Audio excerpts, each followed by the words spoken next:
myself Deepak Verma, assistant professor ABST government college Nimbahera.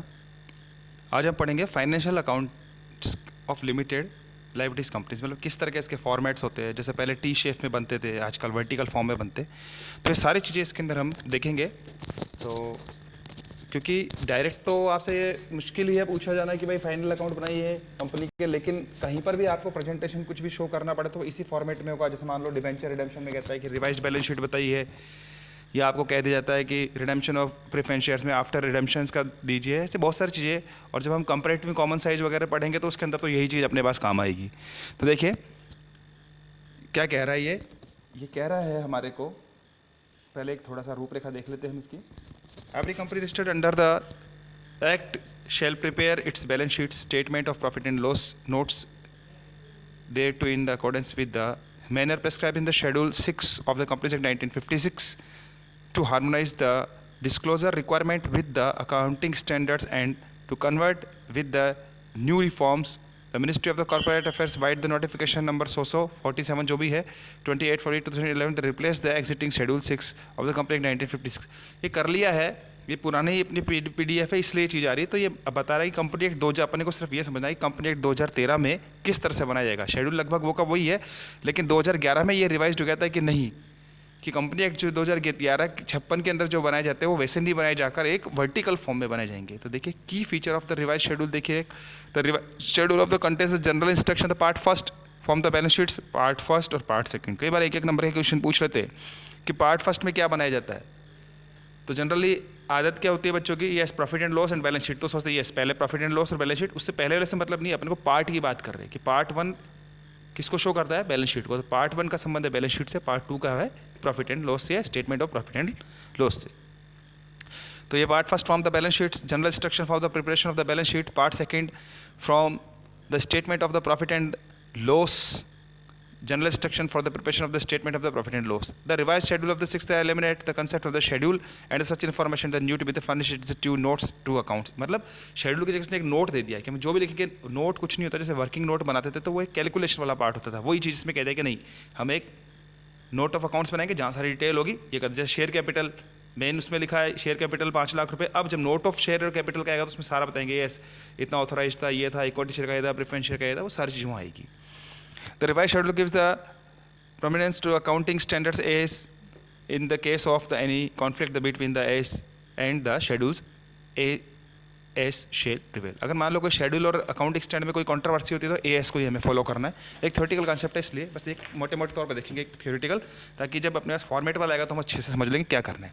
The revise schedule of the prescribe the vertical format of the presentation of balance sheets, there of the no option is there the preparation of the financial statement of the horizontal format, it ensure application of the uniform format. ये कह रहा है कि अब कोई भी T form में नहीं बनेगा, इसका सेंस ये है।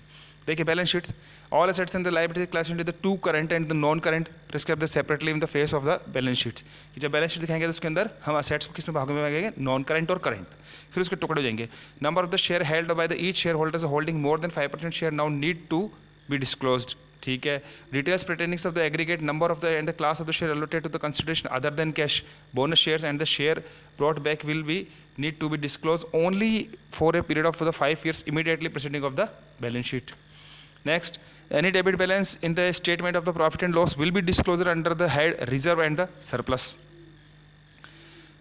Earlier, any debit balance of the profit and loss accounts carried forward at the after deduction of the uncommitted reserves was the required to be show as the last item of the assets of side of the balance sheets। जबकि आपकी बात यहाँ reserve and surplus के हम उसमें debit में दिखा देंगे, मतलब एक तरह से माइनस वाली चीज़ होगी है। The specific disclosure are the prescribe for the share application money, the application money not exceeding the capital first for insurance issuance, not insurance, and to the extent not the refundable will be shown separately on the face of the balance sheets. The amount is the excess of the subscription of the required.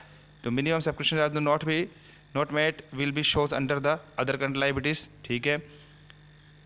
The term sundry debtors has been replaced with the term of the trade receivable.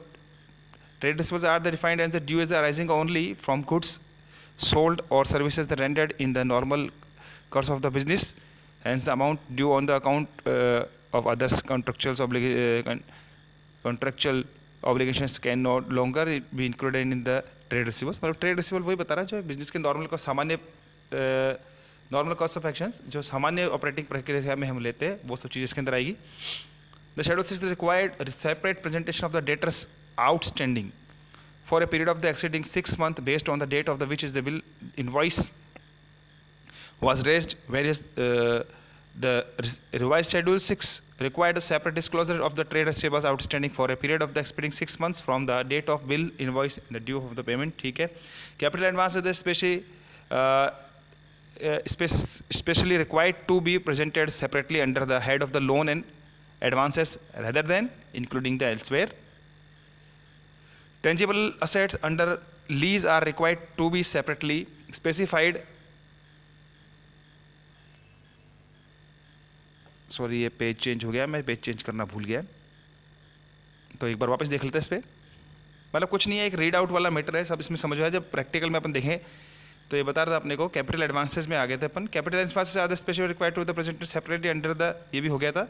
Tangible assets under the lease of the required to be the separately specified under each of the class of the assets in the absence of any further classifications. The term of the under the lease should be taken of the mean of the assets given to be the operating lease in the case of the leaser and the assets held under the finance lease of the case of the leases the leasee.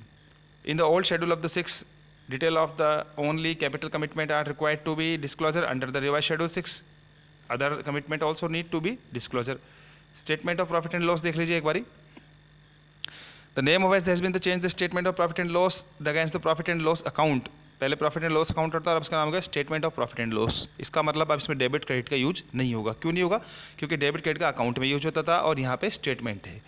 Unlike the old schedules of the 6, the revised schedule 6 lays down a format for the presentation of the statement of the profit and loss. This format of the statement of profit and loss does not mention any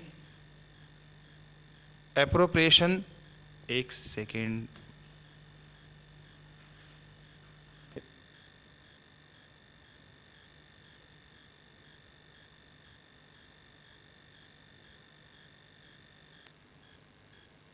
तो ये हम चल रहा था अपना, और एक second ये क्या हो गया.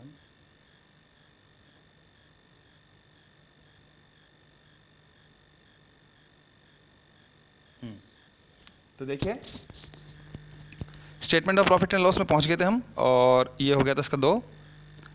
Unlike the old schedule, the revised schedule has laid down the format of the presentation of the statement profit and loss. This format is the statement of profit and loss, does not mention the appropriation item on the face. The further the revised schedule is the format described the such below the lines adjustment to be presented under the revised reserve and surplus in the balance sheets.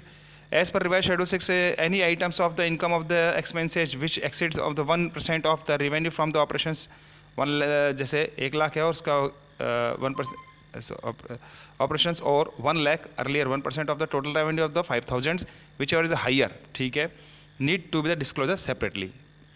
In respect of the, ये theoretical concept है, practical भी काम नहीं आएगा. theoretical एक मेरी आदत है theoretical एक बार पढ़ने की. In respect of the companies other than the finance companies revenue from, अपने प्रैक्टिकल में अच्छे से देखेंगे, from operations need to be disclosure separately as revenue from the sale of the products or the sale of the services and the other operation revenues, ठीक है.